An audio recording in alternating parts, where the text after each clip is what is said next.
Hi, and welcome to another episode of Piano TV. So today I just wanted to follow up from the previous video on my grade 10 RCM exam, which didn't go so hot, and I wanted to talk about why I still think that doing exams are worthwhile. It's not like I'm jaded from exams after that experience. I recognize that a lot of it had to do with my own shortcomings. So I want to talk a little bit about why I think doing exams are a worthwhile thing, but at the same time, why I also think that not everyone needs to do exams, should do exams. Some people just aren't cut out for them. So in my piano studio, music tests are not mandatory. I like getting my students to do like little theory exams and stuff like that, but as far as doing like a Royal Conservatory graded exam and stuff like that, it's really only if it's the kind of thing they want to do, if they like doing tests. Some people really find, and I'm one of these people, who find the challenge of a test to be very like invigorating and inspiring, but for other people, it's a complete motivation killer. So to me, it doesn't make sense to force tests on people who clearly don't benefit from them.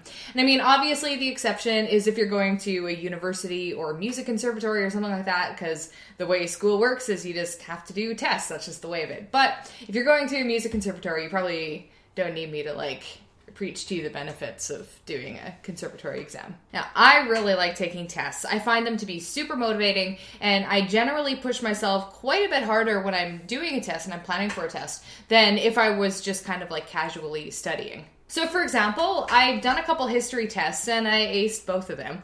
But prior to that, I was kind of like, yeah, history's kind of fun, but I had to do it to get my grade 9 and my grade 10. So I was like, it was just kind of like part of the process. I wasn't really that excited about it. But when I started doing it, it kind of opened up this whole Pandora's box. All of a sudden I realized like, man, this is actually really cool and really interesting. And it pushed me, the test itself pushed me to learn about things I wouldn't have otherwise learned about, but things that now I find are just like super interesting. So exams can sometimes like spark a little bit of like a love for something you didn't actually know you had, because it might not be something you would automatically think about. Like I never would have considered myself a history person 5 years ago, but now I'm like super into it. I like reading historical novels and stuff like that. But I like the process of studying, and I like the process of writing an exam. Not everyone does. I really do. When I show up at my exam day and I sit in the room with all the other people taking their exams and I have like my water on the table, I get so pumped up. Like I feel it's a really exhilarating feeling. I feel really good. And even when I write the test and maybe like it goes well, maybe it doesn't, but that doesn't really matter. That's not the point. Like it really is just like the act of doing a test and pushing yourself to that next level is a really good experience for some, for me. And maybe you. So as a person who likes tests, obviously tests can be fun sometimes, but there's also times when they can be super, super stressful. And that's what my grade 10 RCM exam was like for me. Instead of being invigorating and inspiring, I was really stressed and I was really nervous. And I think what it comes down to is time pressure is not a good motivator. And that's kind of what I've learned from teaching and from my grade 10 experience. So what I did is I set a date. I said, okay, this is the day I'm doing my exam and I'm gonna work towards it. And it was concrete and I couldn't move it. And what I ended up learning along the way is that I wasn't ready for the time that I had gave myself. I thought it would be enough time, but it wasn't. So what I should have done is not booked my exam at all. I should have just said, okay, I'm gonna book this exam when I'm ready. I'm not ready yet.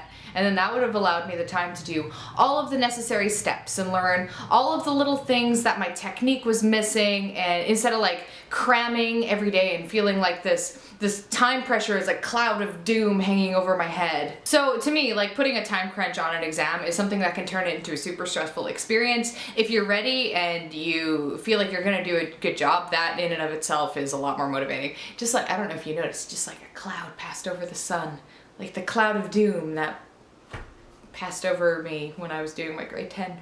So I want to spend a couple minutes, just like the remainder of this video, talking about why I think taking exams are super, super useful for people who like doing exams in the first place. So like I mentioned with history earlier, if I wasn't being tested on history, I would have never really discovered it as its like own interesting thing. So exams can be a way to expand your knowledge, because for me, if I never did exams, I probably would have spent like a disproportionate amount of time playing romantic music or pop music, and I would have like completely ignored Baroque music or things like that, which I now find is a lot more interesting now that I've had to do it. Because exams require you to do different pieces from different genres. You can't just play like 4 pop songs for an exam. You got to do like a little bit of everything. So I find it's one of those things that forces you to diversify, and because of that, you can expand your mind. I also really enjoy the feedback, even when it's super harsh, because it's just nice getting, an examiner is a trained professional, right? So it's nice getting someone else's opinion,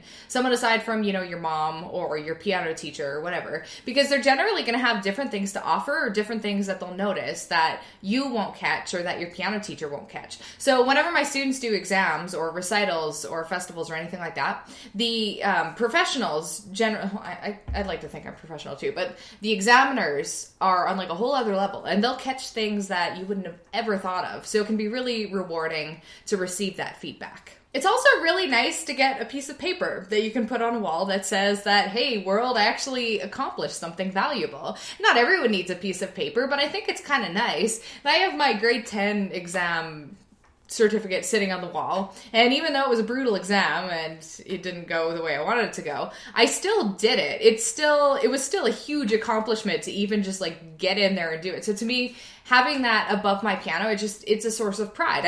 I feel really good about myself to have accomplished that. And one nice thing, I don't know about in other countries, but in Canada, you can get high school credits for doing RCM exams. So I think you have to be doing like pretty high level exams, like it has to be around a grade 8, 9, or 10 level. But yeah, if you do, say, your grade 8, it counts as a grade 10, I believe, high school credit. So that's kind of cool too, if you're young. So I don't want to spend too much time here today chatting, so I think I'll just leave it there, especially because the last video was so long and so rambly. But I just wanted to say, taking exams can be really fun, and you totally don't have to do it. It doesn't matter. It doesn't validate you as a musician. You can be just as good of a musician with exams as you can be without. But if you're the kind of person who likes taking tests, and you have an examination center somewhere nearby, and you don't have to travel like miles and miles to do your exam, and it's in your price range, because it is a cost to take exams. It could be kind of, especially once you get in the higher grades, the price gets pretty hefty. But if you can check off all those things on your checklist, then I highly recommend doing exams for some of the reasons we talked about. Thank you for watching today's video. If you liked it, you can give me a thumbs up and subscribe if you haven't already, and I will catch you next time.